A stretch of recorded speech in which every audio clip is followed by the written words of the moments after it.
আল্লাহ আলামিন বলেন বান্দা তোমার যত কল্যাণ আছে যত মঙ্গলকর জিনিস আছে এই সব কিছু আল্লাহ রাব্বুল আলামিনের পক্ষ থেকে আসে ওয়ামা আসাবাকা মিন সাইয়্যাতিন ফামিন নাফসিক আর যত কল্যাণ আসে বিপদ আসে বালা মুসিবত আসে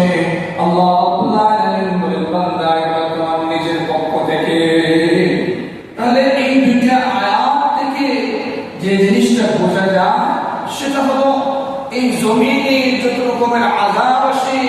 যত বিপদ আসে এই সব